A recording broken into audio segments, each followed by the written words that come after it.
Hey everyone, this is Sean McKenzie coming at you with another video. I kind of want to do like a end of 2022, beginning of 2023, and future kind of what I think is going to happen over the next 11 to 12 months with the real estate market. If you were kind of watching the real estate market over the last couple of years during COVID and the pandemic, you saw record low interest rates, you saw record high housing prices, record high appreciation percentages in the 20 to 28% in Arizona. So you saw a lot of craziness with what was going on, people trying to get homes. It was a really chaotic time. You know, people were getting homes, but they were spending a ton of money to get the house. Yes, you have a really low interest rate, but again, you were paying a lot of money either out of pocket or, you know, through the life of your loan. And then we saw interest rates pretty much just shoot up over a couple of months. Now we're kind of around that 6 to 6.5% as an average throughout the entire nation. That doesn't mean that you couldn't get something lower. You couldn't pay to buy down your interest rate. You couldn't get the seller to pay down your interest rate over the next couple of years.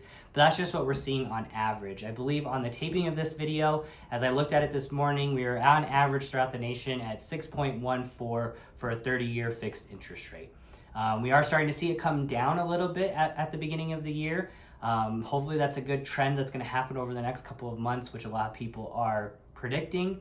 But yeah, so the back half of 2022, we saw interest rates go really high. Lots of buyers that, you know, were trying to find a house. Some of them kind of receded back and didn't really know what to do or how to combat the really high interest rates. I myself didn't really even know how to help clients combat the really high 6 to 7 to 8% interest rates that we saw for a little bit in the summer and fall.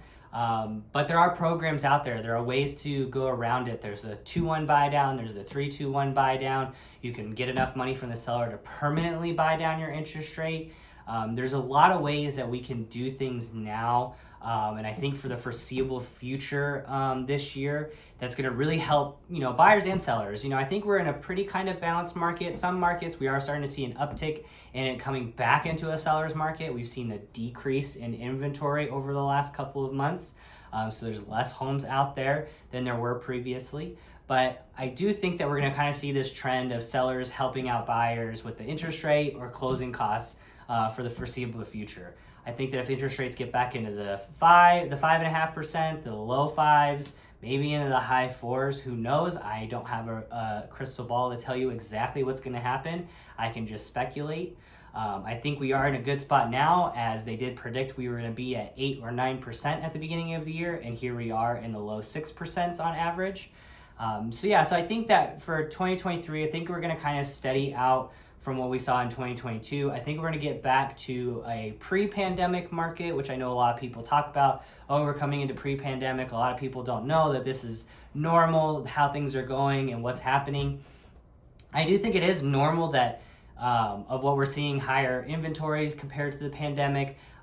Houses, you know, staying on the market for about 30 to 40 days on average, week by week, changes every single week. Houses maybe not going for the full listing price every single time, especially if the house has been on the market for a little while.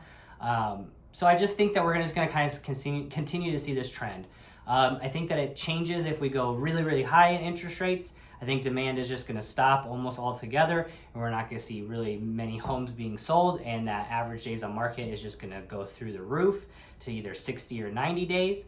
Or interest rates are going to come way down and it's going to get better, and, you know, demand is going to get better, and we're going to sell more homes, and maybe people are not getting so much help from the buyer side, but your interest rate is lower, so that kind of helps you out in the long run.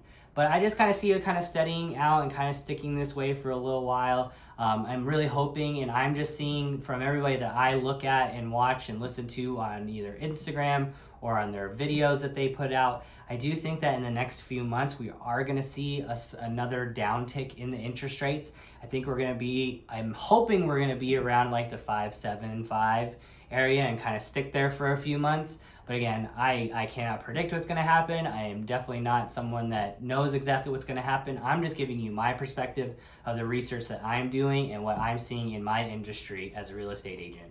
Always go and get with your lender to see if they have any insights of what they're doing, because that is their area of expertise. Again, I'm just here to give you my opinion. But I still think it's going to be a great time to buy a house this year. Again, we're not going to see really high appreciation. We're still going to maybe see a little bit of appreciation, but not super high in that 20% range that we saw over the last couple of years. So prices are going to go up a little bit, but not as much. So I still think it's going to be a really great time to buy a house and get into a house, especially with all of the stuff that we can ask for now with concessions and closing costs, interest rate buy downs, and all that good stuff. So I think we're going to have a good year. I have really high goals for myself. I want to help 45 families get into a home this year. So definitely let me know if you want to be one of those 45 people or 45 families. I'm super excited for what 2023 has in store for myself, my team out in Phoenix that we work with, or that I'm a part of, the Latin team. I really do think it's going to be a really good year. If you have any questions, my contact information is always in the description of the video, so feel free to reach out at any time, and I look forward to talking to you hopefully soon.